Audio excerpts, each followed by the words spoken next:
Lisa Martinez opened her eyes slowly. Her head hurt badly. The last thing she remembered was the attack on Colony 7. The alien ships had come from nowhere. People were screaming. Children were crying.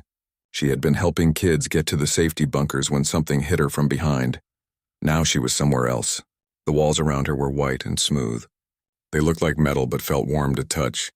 Strange blue lights ran along the ceiling in patterns she had never seen before. The air smelled clean but wrong, like it had been made in a machine. Lisa sat up carefully. She was wearing a gray jumpsuit instead of her teacher clothes. Her long black hair was loose around her shoulders. She touched her head where it hurt and found a small bump. Someone had hit her hard enough to knock her out.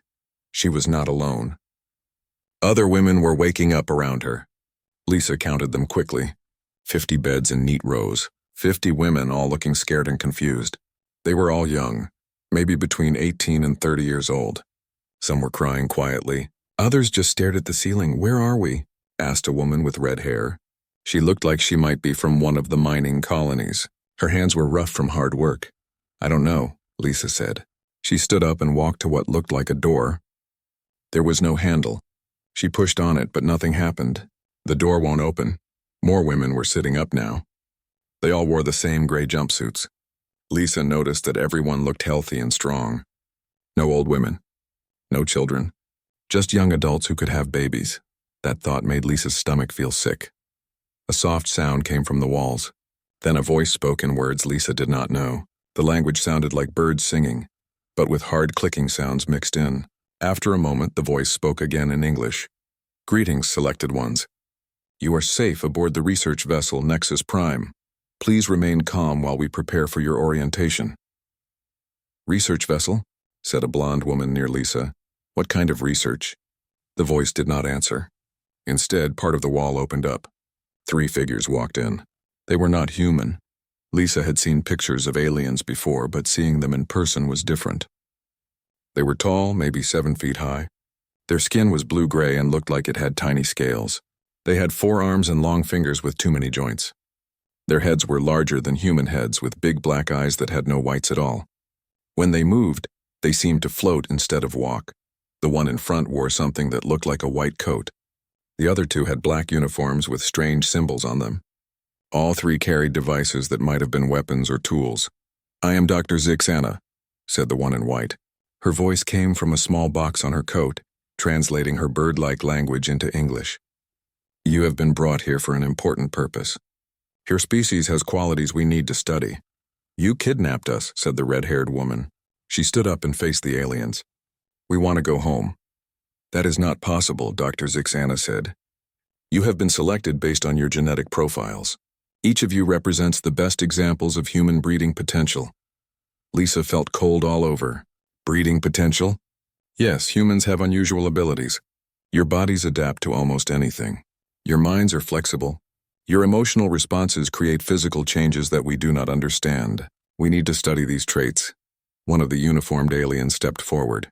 "I am Commander Velthar." "You will cooperate with all procedures. Resistance will result in punishment." "What kind of procedures?" Lisa asked. She tried to keep her voice steady, but inside she was very scared. Dr. Zixana tilted her large head. "We will take samples of your genetic material. We will test how your bodies respond to different conditions, and when we understand enough, we will begin the breeding program." "Breeding program?" The blonde woman's voice was high with fear. "You will be paired with compatible subjects to produce offspring.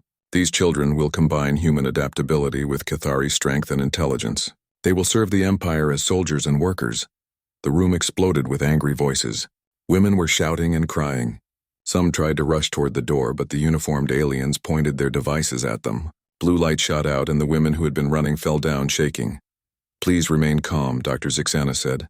"Violence is not necessary if you cooperate." Lisa helped one of the fallen women sit up. The woman was breathing hard but seemed okay. "How long?" Lisa asked the doctor.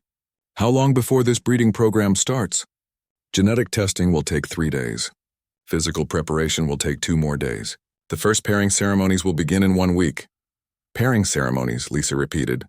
"You mean rape?" Dr. Zixana looked confused. "I do not know this word. We mean reproduction for the good of the Empire." "It's the same thing," Lisa said quietly. Commander Velthar made a harsh sound. You will learn to see the honor in this selection. Other species have failed these tests. Humans are our best hope for creating superior offspring. What happened to the other species? Asked the red-haired woman. They were discontinued, the commander said. Dr. Zixana held up one of her 4 hands. That will not happen to you if you cooperate. Humans are too valuable to waste. Lucky us, someone said bitterly. The aliens turned to leave. Food will be provided in 1 hour, Dr. Zixana said. Medical examinations begin tomorrow. Rest well. After they left, the women sat in silence for a long time. Finally, the red-haired woman spoke. I'm Amy Walsh. I was working on the mining station at Beta 7 when they took me. Lisa Martinez. I taught school on Colony 7. Lisa looked around at the other faces. We need to stay strong. Maybe we can find a way out of this. How? Amy asked. Did you see what their weapons did? And we're on a ship in space somewhere. I don't know yet, Lisa said. But I won't just give up. I won't let them turn us into breeding animals. A young woman with dark skin spoke up. I'm Carol Johnson. I was a nurse before this. Has anyone seen any men here? No, Lisa said. But they mentioned pairing us with subjects. The men must be somewhere else on this ship. My husband might be here, Carol said, tears in her eyes. We were together when they attacked our settlement. Lisa put her hand on Carol's shoulder. We'll find out, and we'll find a way to get back to our families. But even as she said it, Lisa wondered if that was true. The aliens seemed very sure of themselves. Their ship was huge and advanced, and somewhere on this vessel there were probably human men who were just as scared and trapped as the women. She thought about Jake Collins, the pilot who had tried to defend Colony 7. She had seen him fighting the alien ships until the very end. If he was alive, if he was here, maybe he would know what to do. Lisa lay back down on her bed and closed her eyes. Tomorrow the testing would begin, but tonight she would plan. She would think. And she would not give up hope. The other women slowly settled down for sleep. Some were still crying quietly. Others whispered to each other about their homes and families. Lisa listened to their voices and made herself a promise. She would not become what these aliens wanted her to be. She would find a way to fight back. And somehow she would help all of them get home. Outside their prison, the ship moved through the darkness of space, carrying them toward an uncertain future. Jake Collins woke up to the sound of metal scraping against metal. His back hurt from sleeping on the hard bed. The room around him looked just like a prison cell, which is exactly what it was. He had been awake for 2 days now since the aliens brought him to this place. The walls were the same white metal as everywhere else on the ship. Blue lights ran along the ceiling. 49 other men shared the large room with him. All of them looked strong and healthy, just like Jake. Jake was 28 years old and had been a pilot for the Earth Defense Force. He had fought against these aliens before. The Kethari, they called themselves. They had been attacking human colonies for months, taking people and destroying settlements. He remembered the fight over Colony 7. His fighter ship had been damaged, but he kept fighting until the end. He had seen the alien ships landing, taking people prisoner. Then something had hit his ship and everything went black. Now he was here, wherever here was. Any luck with the door? Asked a man named Rick Santos. Rick had been a security guard on one of the outer colonies. He was big and tough, with scars on his arms from old fights. Nothing, Jake said. He had been checking the door every few hours. It had no handle and would not move when he pushed on it. The walls are too smooth to climb. No air vents big enough to crawl through. We need weapons, said another man. His name was Ben Clark, and he had been a soldier like Jake. Even if we get out of this room, we can't fight those aliens with our bare hands. Jake nodded, but he was thinking about something else. Has anyone figured out if there are women on this ship? The room got quiet. All the men had been thinking the same thing, but no one wanted to say it out loud. They only took young people, Rick said slowly. Men and women. All healthy, all the right age to have babies, Jake finished. Yeah, I figured that out too. Ben hit the wall with his fist. Those bastards. If they think they can use us like breeding animals, getting angry won't help, Jake said. We need to be smart about this. That afternoon, the aliens came for medical tests. Dr. Zixana and 2 guards took 5 men at a time to another room. When they came back, they looked tired and angry. What did they do? Jake asked Rick when it was his turn to return. Blood tests, scans. They measured everything. Rick's face was red with anger. That doctor kept talking about genetic compatibility and breeding potential. Made me want to punch her weird face. When Jake's turn came, he tried to stay calm. The medical room was full of strange machines that hummed and clicked. Dr. Zixana moved around him with her 4 arms, taking blood and running scanners over his body. Excellent physical condition, she said to one of the guards. Strong genetic markers. This one will be very useful for the program. What program? Jake asked. Reproductive program. We will pair you with compatible females to create superior offspring. Jake felt sick. You mean the women are here too? Of course. 50 females, 50 males, all selected for optimal genetic diversity. Dr. Zixana made notes on a device. The first pairing ceremonies begin in 4 days. 4 days. Jake memorized that number. Whatever he was going to do, he had to do it fast. That night, Jake could not sleep. He got up and walked around the room quietly. Most of the other men were asleep, but a few were awake, staring at the ceiling or whispering to each other. Jake went to the back corner of the room where the wall met the floor. There was a small metal grate there, probably for air circulation. It was too small for a person to fit through, but maybe. He knelt down and looked closely at the grate. The screws holding it in place were loose. Jake worked carefully with his fingernails to turn them. After an hour, he got the grate free. Behind it was a narrow space filled with pipes and wires. Jake could not fit through, but he could reach his arm in. He felt around carefully until his fingers found something interesting. It was some kind of cable with small wires inside. Jake had worked on ship electronics before. If he could strip these wires and connect them right, maybe he could tap into the ship's communication system. Working very quietly, Jake pulled some of the wires out. He used his teeth to strip the plastic coating off the ends. Then he twisted 2 wires together and touched them to 2 others. For a moment, nothing happened. Then Jake heard a faint crackling sound. Voices came through the wires, speaking in the alien language. Jake listened carefully, trying to understand the sounds. Then he heard something that made his heart jump. A human voice, very quiet and far away. Is anyone there? The voice said. It was a woman. Jake put his mouth close to the wires. Yes, he whispered. I can hear you. Oh, thank God. The woman's voice was shaking. I'm Lisa Martinez. I'm with the other women. Are you one of the prisoners?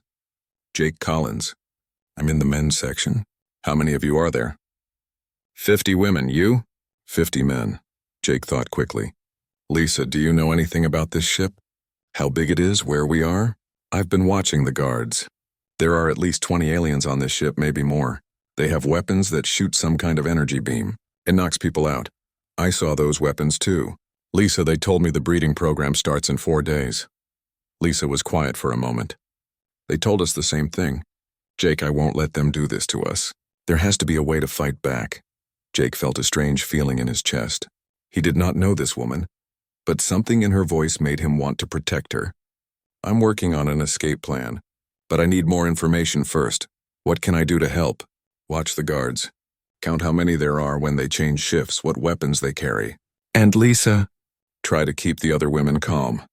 Don't let them give up hope. I won't. Jake, be careful.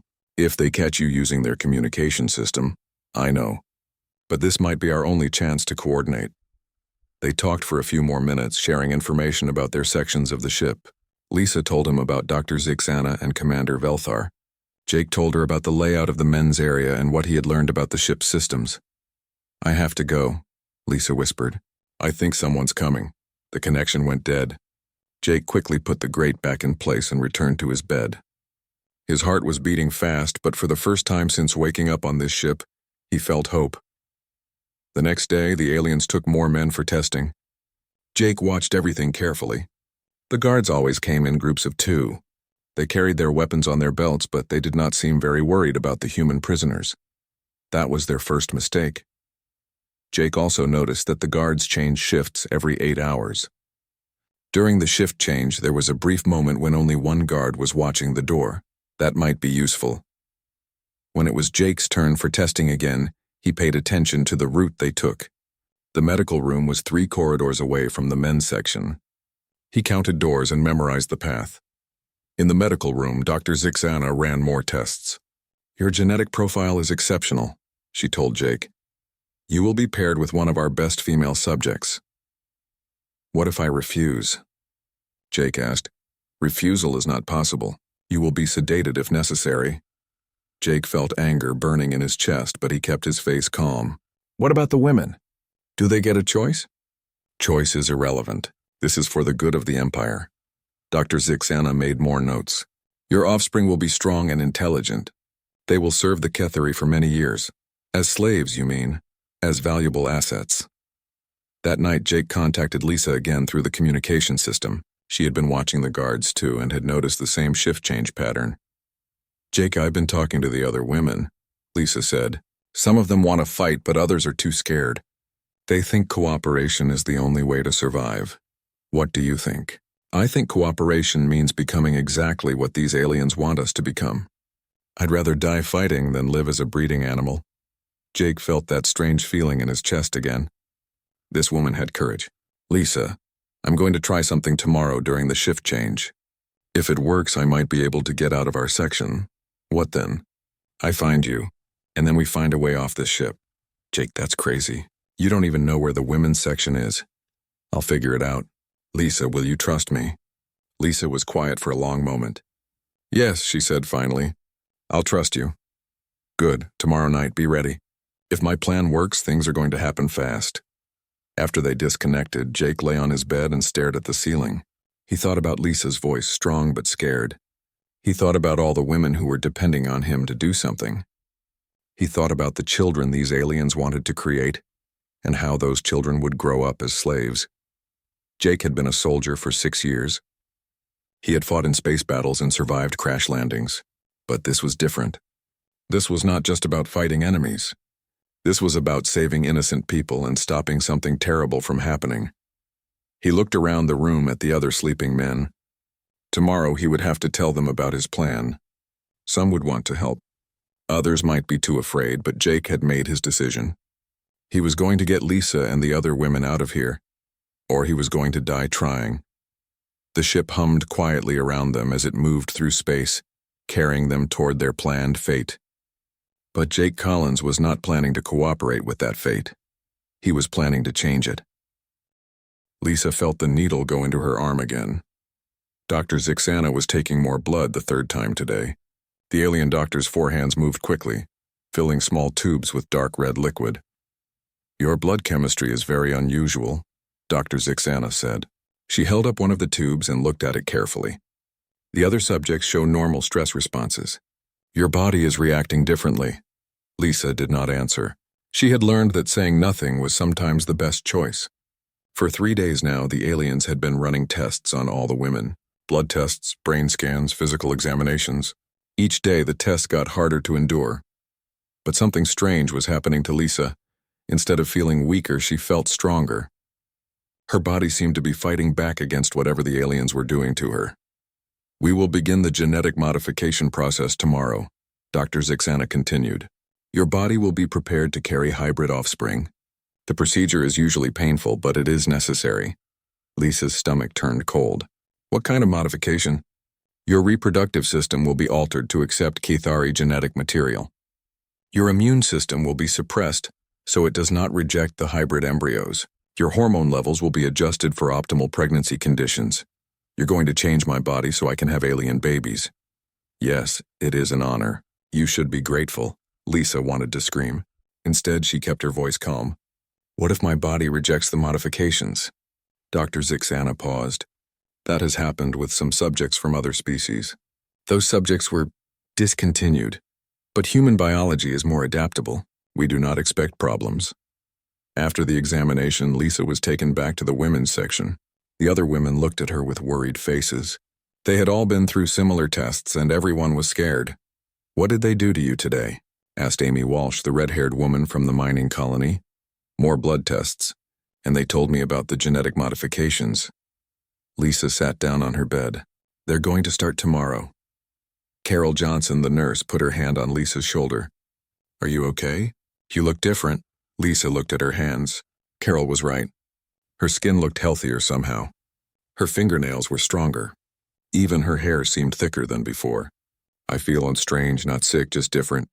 Different how? Amy asked. Stronger. Like my body is getting ready to fight something. That night, Lisa contacted Jake through the communication system. She told him about the genetic modifications that would start the next day. We're running out of time, Jake said. His voice sounded tense. I've been working on my escape plan, but I need one more day to get everything ready. Jake, I don't think I have one more day. If they start changing my body tomorrow, then we do this tonight. Lisa felt her heart jump. Tonight? But you said you needed more time. Plans change. Lisa, I need you to do something for me. Can you find out how many guards are in your section at night? Lisa looked around the dark room. Most of the women were asleep, but she could see 2 alien guards standing by the door. 2 guards. They have those energy weapons, same here. Okay, here's what we're going to do. At midnight, I'm going to create a distraction in the men's section. When the guards come to help, I'll follow them. Can you create a distraction in your section too? What kind of distraction? I don't know. Make some noise. Get the guards focused on something else. I'll find a way to get to you. Lisa thought about the 50 women sleeping around her. Many of them were too scared to fight. But some, like Amy and Carol, might be willing to help. Jake, what happens after you get here? We're still trapped on an alien ship in space. One problem at a time. First, we get out of these prison sections. Then we figure out how to take control of the ship. Take control? Jake, there are only 100 humans and at least 20 aliens with advanced weapons. Lisa, do you remember what Dr. Zixana said about human adaptability? Maybe that's our advantage. Maybe we can do things they don't expect. After they disconnected, Lisa lay awake thinking. Jake's plan sounded crazy, but doing nothing was worse. At least fighting gave them a chance. She got up quietly and walked over to Amy's bed. Amy, she whispered. Wake up. Amy opened her eyes immediately. She had been a security guard and was used to being alert. What's wrong? We're getting out of here tonight. I need your help. Amy sat up. How? Lisa explained Jake's plan. Amy listened carefully, then nodded. I'm in. What do you need me to do? Help me wake up some of the others, the ones who might be willing to fight. They carefully woke up Carol and 3 other women who had seemed strong during the past few days. Lisa told them about Jake and the escape plan. This is insane, said one of the women, a farmer named Kate Brown. If we fight them, they'll kill us. If we don't fight them, they'll turn us into baby machines for the rest of our lives, Amy said. I'd rather die on my feet than live on my knees. Carol nodded. I agree. What's the plan? Lisa looked at her watch. At midnight, we create noise. Lots of noise. We want the guards to come into the room to stop us. That's when Jake will make his move. What if the guards just shoot us with those energy weapons? Kate asked. They won't kill us, Lisa said. We're too valuable to them. But they might try to knock us out. At 5 minutes to midnight, Lisa and the others were ready. They had positioned themselves around the room. Amy was near the door where she could watch the guards. Carol was ready to wake up more women if needed. Lisa felt strange. Her heart was beating fast, but not from fear. Her body felt like it was getting ready for something important. Her muscles seemed stronger. Her mind felt clearer. At exactly midnight, Jake's voice came through the communication system, very faint. Starting now. Lisa stood up and shouted as loud as she could. Fire, there's a fire in the walls. Amy and Carol immediately started shouting too. Help us, something's burning. The 2 guards by the door looked at each other confused. They had not been trained for this situation. Other women began waking up and adding to the noise. Some of them did not know about the plan, but they saw the others shouting and started shouting too. One of the guards spoke into a communication device. Lisa could not understand the alien language, but she could guess what he was saying.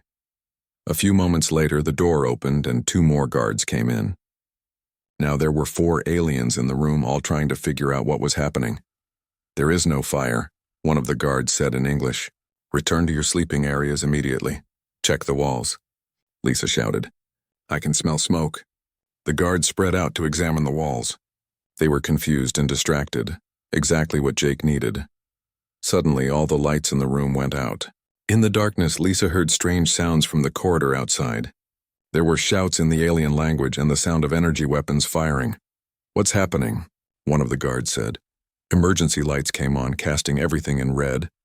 Through the open door, Lisa could see alien guards running down the corridor toward the men's section. Then Jake appeared in the doorway. He was not alone. Behind him were Rick Santos and Ben Clark. along with two other men Lisa did not recognize. All of them carried energy weapons they had taken from alien guards. "Ladies," Jake said, breathing hard, "we're leaving." Lisa felt her heart jump when she saw him. Jake was tall and strong, with short brown hair and determined eyes. He looked like a man who could keep his promises. "How did you get the weapons?" Amy asked. "Turns out alien guards are not as tough as they think," Rick said with a grin, "especially when they're surprised by humans who fight dirty." "We need to move fast," Jake said. "I damaged the communication system, but they'll fix it soon. We have maybe 10 minutes before they organize a search." Lisa grabbed his arm. "Jake, where are we going?" "This is their ship, to the shuttle bay. I found the ship blueprints in the computer system. There are small ships we can use to escape." "Can you fly one of those ships?" Carol asked. Jake smiled. "I'm a pilot. Flying is what I do." The guards in the women's section were still confused and outnumbered. Jake's men quickly disarmed them with the energy weapons. "Everyone stay together," Lisa called to the other women. "Don't split up." As they moved out into the corridor, Lisa felt that strange feeling in her body getting stronger.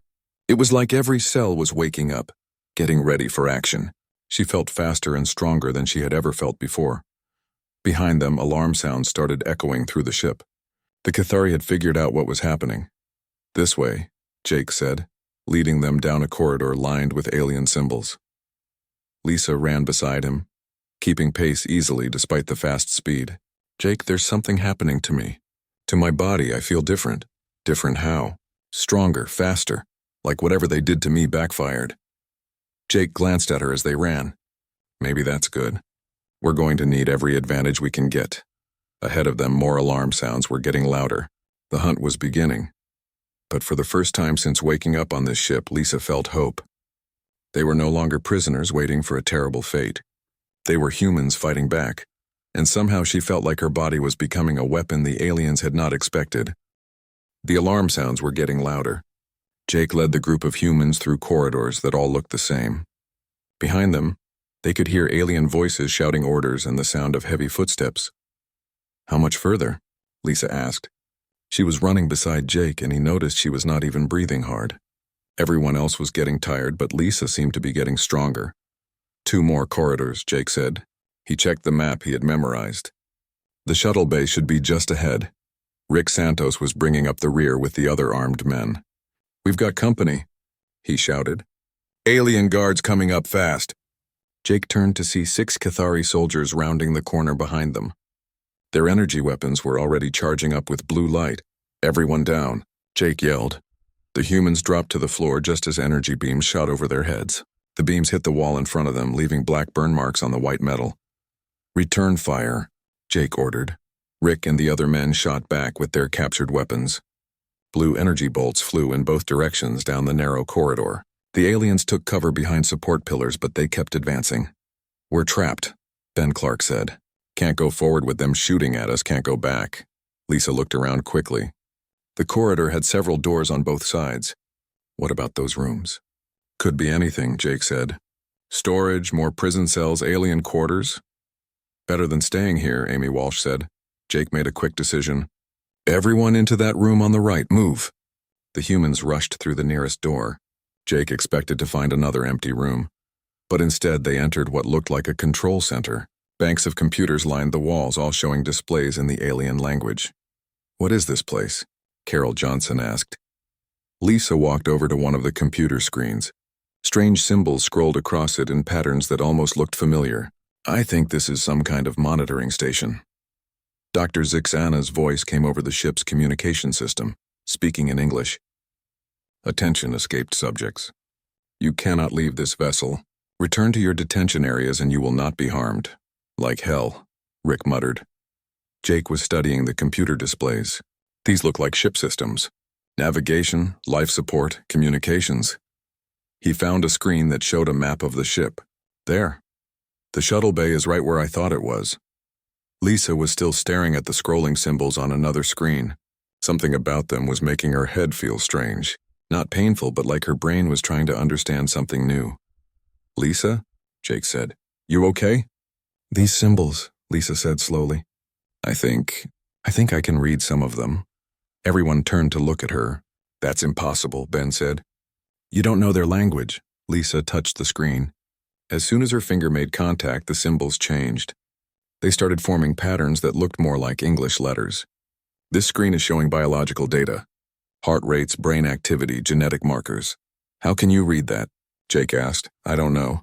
It's like my brain is translating it automatically. Lisa looked at another screen. This one is showing the locations of all humans on the ship. There are 100 of us total, just like we thought. Amy came over to look. Can you find information about the ship's defenses? Or how to control the shuttle bay? Lisa put both hands on the main console. The moment she touched it, all the screens changed. Data flowed across them in streams of light. Lisa's eyes went wide as information poured into her mind. The ship is called Nexus Prime, she said. It's a research vessel, but it has military weapons. There are 22 Cathari crew members. The shuttle bay has 6 small ships, and how are you doing this? Jake asked, amazed. I don't know, Lisa said. Ever since they started their tests on me, my body has been changing. Now it's like I can interface with their technology. Suddenly, the door burst open. Commander Velthar stood there with 4 guards, all pointing energy weapons at the humans. Step away from the control systems, Velthar ordered. You have accessed classified information. Jake moved to stand in front of Lisa. Let the women go. Your problem is with us. You are all property of the Cathari Empire, Velthar said. You will return to detention immediately. No, Lisa said. She stepped out from behind Jake, her hand still touching the console. We won't be your breeding animals. Velthar pointed his weapon directly at Lisa. You will comply or be terminated. That was when something unexpected happened. Lisa felt a surge of energy flow through her body from the alien console. The screens around the room lit up brighter. And suddenly, Velthar's weapon stopped working. The alien commander looked at his weapon in confusion. He pressed the firing control, but nothing happened. The other guards tried their weapons too, but none of them worked. What did you do? Velthar demanded. Lisa looked at her hands. They were glowing with a faint blue light, the same color as the alien technology. I think I shut down your weapons. Jake stared at her. Lisa, your eyes are glowing too. Lisa could feel power flowing through her body. It was connected to the ship's systems somehow. She could sense the engines, the life support, the computer networks. It was like the ship was becoming part of her.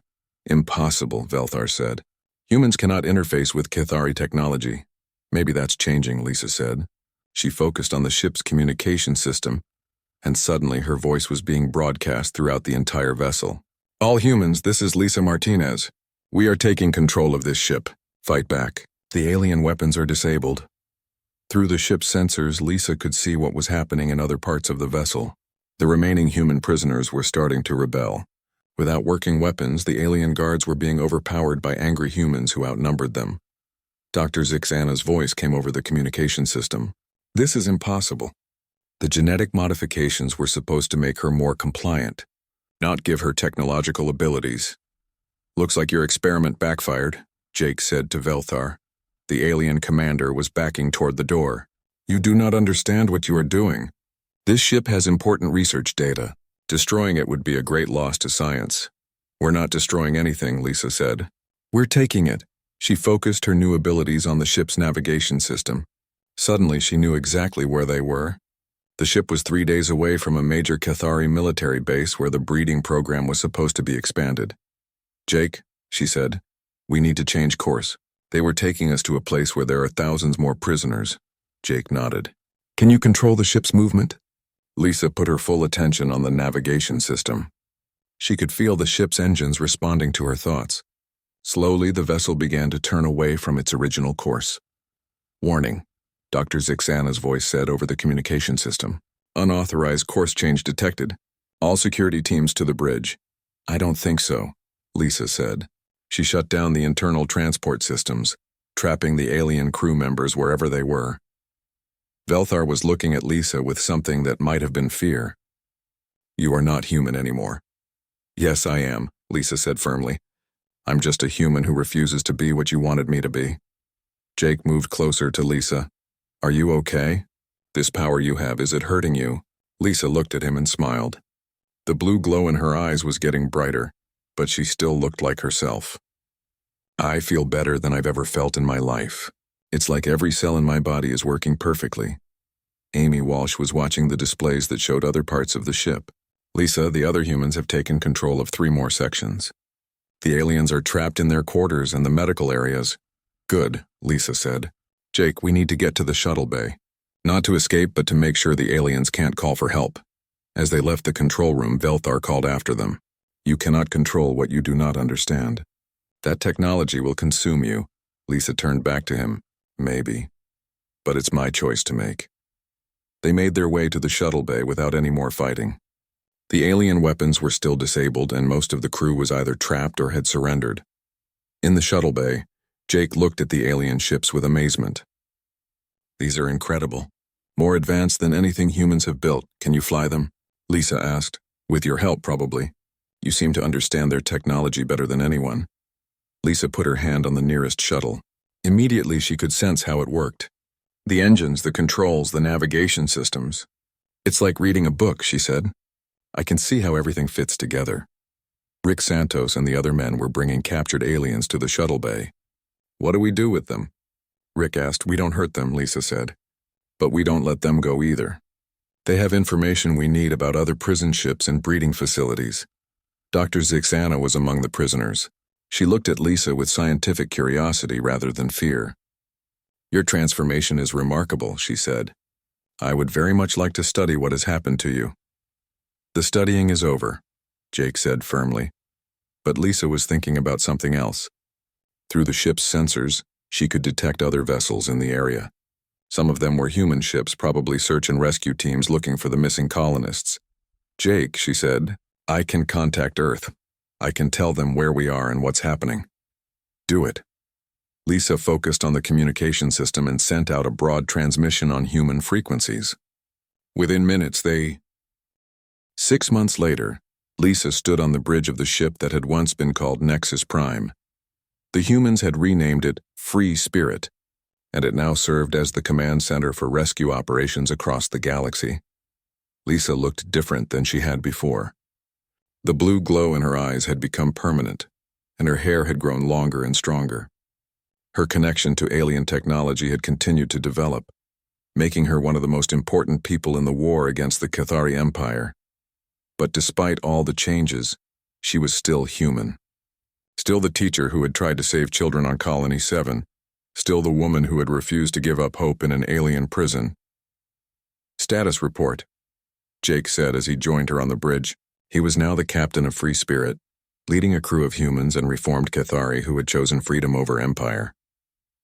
3 more breeding facilities located, Lisa said, reading data from the ship's computers.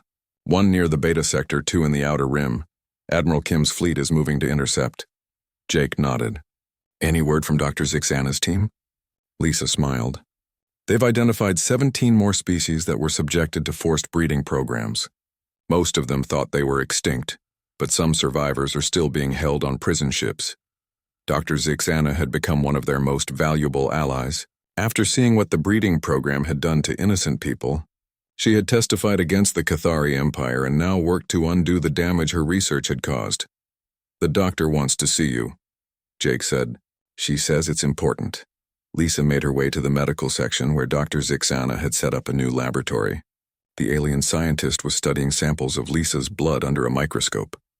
Lisa, Dr. Zixana said, I have discovered something remarkable about your transformation. What kind of something? Your body has not just adapted to interface with our technology.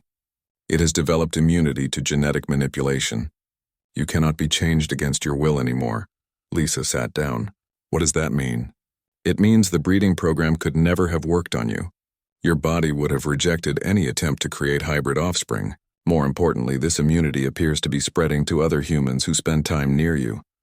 Lisa felt a chill. Spreading how? Your modified cells emit a biological signal that strengthens the immune systems of nearby humans. Carol Johnson and Amy Walsh both show similar resistance patterns now. So do the other women from your original group. Jake appeared in the doorway. Is everything okay? Dr. Zixana thinks my changes are affecting other people, Lisa said. In a good way, the doctor added quickly. Lisa, I believe this immunity is not just a random mutation. I think it is an evolutionary response. Your species is adapting to protect itself from genetic manipulation. Jake sat down beside Lisa. So humans are becoming immune to what the Cathari tried to do to us? Not just that, Dr. Zixana said. Lisa's ability suggests that humans may be developing the capacity to interface with any technology, not just Cathari systems. Your species is becoming truly adaptable. Lisa thought about this. Is that why I can control the ship's system so easily now? Yes. And why you can communicate with technology from 17 different species we have encountered. Lisa, you may be the first example of what humans are becoming. Amy Walsh's voice came over the communication system. Lisa, Jake, you need to get to the bridge. We're receiving a transmission from Earth. Back on the bridge, they found Admiral Kim's face on the main screen. She looked tired but hopeful. Lisa, Jake, congratulations. The rescue mission at Beta Sector was a complete success. We freed 800 prisoners from 3 different species. That's wonderful news, Lisa said. There's more.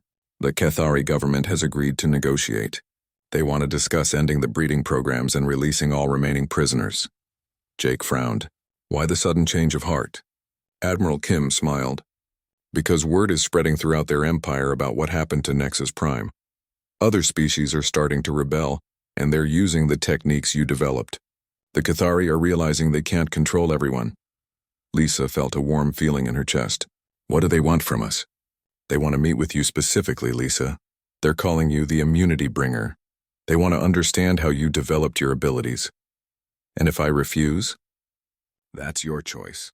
But Lisa, this could be our chance to end the breeding programs permanently. After the transmission ended, Lisa and Jake walked to the observation deck. Through the transparent walls, they could see stars streaming past as Free Spirit traveled toward their next rescue mission. What do you think? Jake asked. I think we should meet with them, Lisa said. But not just me, all of us. The women who were prisoners, the men who fought back, even Dr. Zixana. This isn't just my story. Jake took her hand.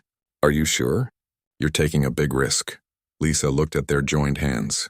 Jake's skin looked normal, but she could see that he was starting to develop some of the same changes she had. His immune system was stronger, his reflexes faster. The immunity was spreading just like Dr. Zixana had said. Jake, do you remember what you said to me that first night when we talked through the communication system? I said I was going to get you out of there. You said you would find me and then we would find a way off the ship. But we didn't just get off the ship. We took it over. We turned their own technology against them. Jake smiled. Humans don't just escape from prisons. We take them apart and rebuild them as something better. Exactly. So let's go meet with the Cathari Empire. Let's show them what humans do when someone tries to reduce us to breeding animals. 2 weeks later, Lisa stood in a diplomatic meeting room on a neutral space station. Across from her sat the Cathari High Council, 12 of the most powerful aliens in their empire. But Lisa was not alone. Jake stood beside her along with Amy, Carol, Rick, and 50 other humans who had been prisoners on breeding ships. Dr. Zixana was there too, representing Cathari who wanted change. We have come to discuss terms, said the lead council member. The breeding programs will end and all prisoners will be released. In exchange for what? Lisa asked. We want to understand your immunity. We want to study how you developed these abilities. Lisa felt anger rise in her chest. You want to study us some more? Not as prisoners, the council member said quickly. As partners. We offer full citizenship in the Empire, access to our technology, colonies for your people to settle. Jake stepped forward. And if we refuse? Then the war continues. But we have seen what your people can do now. Other species are following your example. The Empire is changing. Lisa looked around the room at the other humans. She could see the blue glow starting to appear in their eyes too. The immunity was spreading faster now, and with it came new abilities. Some humans could interface with technology like she could. Others had developed enhanced physical capabilities. Here are our terms, Lisa said. All prisoners released immediately. No more forced breeding programs with any species. Full reparations for the damage you've caused. And the Cathari Empire becomes a democracy where all species have equal rights. The council members looked shocked. Those terms are unacceptable. We are offering partnership, not surrender. Lisa smiled.